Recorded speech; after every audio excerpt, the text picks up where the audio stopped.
నేటిಗೆ something మా వాన్వట్ గ్రామ పాట్లన్ గిన్నెండు వాతురు లిಂಬುಗೂಡ ದಾದಲಿಕೊಂಡು ಅನೆ ಮಾಡುಗೂಡ ದಾದಲಿಗೆ ಬಾಯಲಿ ಮಂತೆ ಊರು ವಾಸರು ಮಂತೆ ಇದ್ರೆ నేడు ఇగే సంధి మాయ కారణం బద్దలితకి సాయి జనని మన సత్యసాయి ಟ್ರಸ್ಟ್ನಲ್ಲಿ ಬಂದು ಸಾಯಿ ಜನನಿ ಪ್ರೋಗ್ರಾಮ್ ಕಿಸೇమంటే ಆ ಸಾಯಿ ಜನನ ಪ್ರೋಗ್ರಾಮ್ ದ ಬದಲಿತಕ್ಕೆ ಬೋರ್ತೆ మన ఆదివాసి గాయన్ ట్రైబల్స్ బోర్తే మాంతేరు ఊరుకుని పెంకి జొన్నంగ్ వాటి వల్ల ఈ బత్తెరు కార్యక్రమాలకు మాంతాకి ఆ కార్యక్రమం ఉండగా ఈ ఊరుకుని సీసి ఊరుకుని ఉంది ప్రోత్సవం ఇతాం బత్తలు మన వ్యవసాయ ప్రకారంగా తాను ఊరిగిరే సీసి ఊరుకునిగిరే నేను ఓయన తాన గురించి ఊరుకుని కడిమాయన ఉద్దేశంతో మా ఊరిగిరే సత్యసాయి సమితి ఆదిలాబాద్ సమితిలో మనకు ఇది ఉంది హెల్ప్ కిసేమంటే సార్ ఏంటంటే మన సార్కు దీని గురించి మీకు నుండే క్లుప్తంగా వేయంతే సందర్భం సాయిరాం నమస్కరిస్తూ అందరికీ రామ్ రామ్ సాయిరాం. రియల్గా నిజంగా చెప్పాలంటే వాన్వట్టు అనేది ఒక ఆదిలాబాద్ కంటే గొప్పది.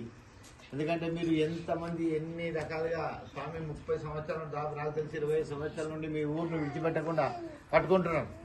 ఇక్కడ బాబు చిన్నపిల్లలు మామూలు కొంచెం చదువుకున్న వాళ్ళే స్వామి స్వామి స్వామి తిరుగుతున్నారు. కానీ ఆయన కూడా పెద్దవాళ్ళలో కొద్దిగా ఇంకా కళ్ళకి రాకుండా స్వామి ఏమనుకుంటున్నారు అంటే మీ ఊరు మొత్తం స్వామి సాయి యుగంగా మారుస్తారా, మీ ఊర్లోనే ఉంటాను మీతోనే ఉంటానని చెప్పే భావంగా మొత్తం రాష్ట్ర వ్యాప్తంగా దేశవ్యాప్తంగా జరుగుతున్న గిరిజన గ్రామాల్లో జరుగుతున్న ప్రతిదీ ఒక ఇండియాలోని మన భారతదేశంలో ఏ ట్రైబల్ డెవలప్మెంట్ ప్రోగ్రామ్ పుట్టపర్తిలో తీసుకున్నా కూడా అందులో ఒక భాగం మనకు వాన్వట్కి వస్తుంది.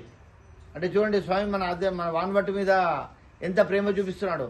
ఇక్కడ చాలా నిస్వార్థమైన వాళ్ళు, అందరిని ప్రేమించే వాళ్ళు, చాలా జాలి మనస్తత్వం ఉన్న వాళ్ళని స్వామికి తెలుసు. కాబట్టి మనం ఎంత అనుకున్నా కూడా స్వామి మిమ్మల్ని విడిచిపెట్టకుండా మీతోనే వెంట జంట కంట ఉండి మిమ్మల్ని కాపాడుతూ అనేక రకాలుగా ఎవరైతే చాలా బీదల సాధులు ఉన్నారో, చేసుకోలేని వాళ్ళు ఉన్నారో ఆ ట్రైబల్లకు ఏ విధంగానైనా సాయం చేయాలనే ఉద్దేశంతో స్వామి సాయి జనని అనే కార్యక్రమాలు ఇట్లాంటివి చాలా చేస్తున్నారు.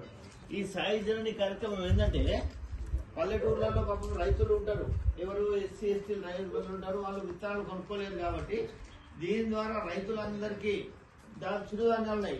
ఇప్పుడు గోధుమలు, జొన్నలు, తర్వాత రాగులు, సజ్జలు ఇట్లాంటి చిరుధాన్యాలు ఉంటాయి చూడండి. ఇవి ప్రతిసారి మనం పత్తి అని వేయకుండా రోజుకో ప్రతి సంవత్సరం ఒక కొత్త పంటను పండించుకుంటే బాగుంటుంది అనే ఉద్దేశంతోనే స్వామివారు అక్కడ మొత్తం హైదరాబాద్ లో యూనివర్సిటీ వాళ్ళందరూ ఏం చేశారంటే పల్లెటూర్లలో భూములు జగాలు బాగా ఉన్నాయి కాబట్టి ట్రైబల్స్ కి ఎక్కువనే ఉన్నాయి కాబట్టి వాళ్ళు ప్రతి సంవత్సరానికి ఒక కొత్త పంట ఇస్తే బాగా దిగుబడి వస్తుంది ఉద్దేశంతో ఉండాలని కోరుకుంటూ అందరికీ సాయిరాం.